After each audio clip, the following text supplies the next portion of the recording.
बच्चों, आज की क्लास में आपका पुनः स्वागत है। आज हम तीसरी कसम के शिल्पकार शैलेंद्र में हम इस पाठ का सारांश लेकर के आए हैं, जिसको सुनिए। सबसे पहले तो ये जानिए कि इस पाठ में जो पाठ का शीर्षक है तीसरी कसम, इसके मुख्य जो इसमें अभिनेता और अभिनेत्री हैं, वहीदा रहमान अभिनेत्री हैं और अभिनेता जो हैं राज कपूर हैं।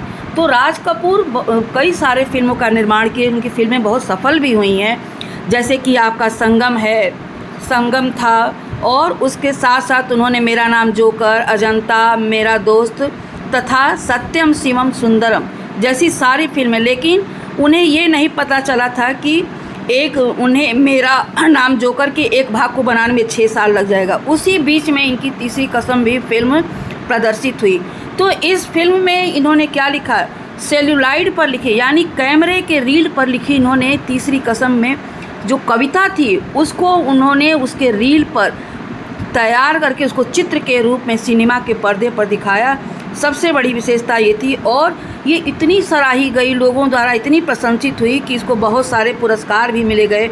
राजपथ से स्वर्ण पदक मिला है, फिर बंगाल फिल्म जर्नलिस्ट एसोसिएशन का सर्वश्रेष्ठ पुरस्कार मिला, मास्को फिल्म फेस्टिवल का पुरस्कार मिला, बहुत सारे। इसमें राज कपूर ने अपने मित्र की भावनाओं को शब्द दिया। मित्र कौन था? शैलेंद्र। शब्द दिया, और राज कपूर ने अपने जीवन का सर्वश्रेष्ठ अभिनय इस फिल्म में किया, जो बिल्कुल यादगार बन गई और लोगों के दिलों पर राज करने लगी।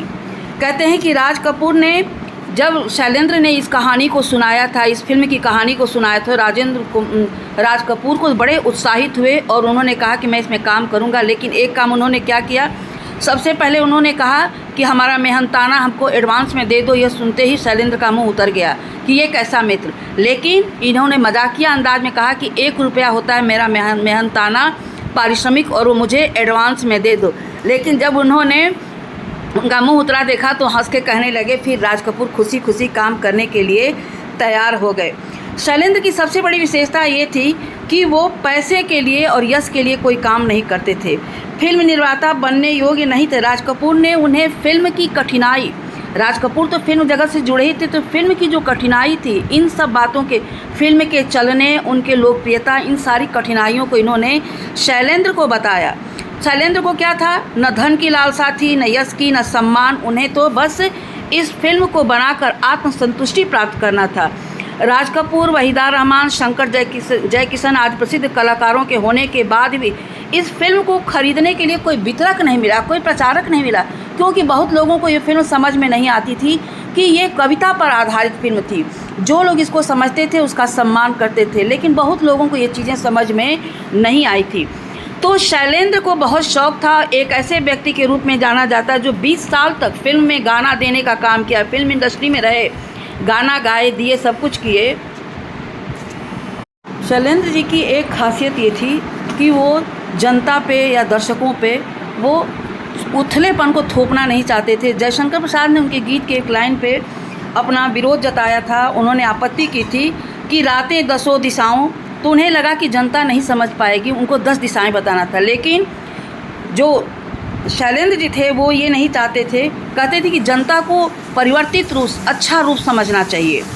और सबसे बड़ी बात यह कि शैलेंद्र की जो अपनी लेखनी थी, कभी भी झूठी चीज़ों को उन्होंने नहीं अपनाया। ये उनकी बहुत बड़ी, उनकी गीत जो थे भावना के साथ साथ बहुत सरल होते थे, जो आसानी से लोगों की ज़ुबान पे चढ़ जाते थे।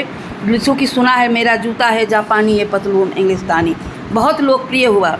तीसरी बात यह है कि जो तीसरी कसम है, ये साहित्यिक फिल्म है जिसके साथ शैलेंद्र ने न्याय किया है, यानी इस साहित्य कृति को, रचना को अमर बना दिया।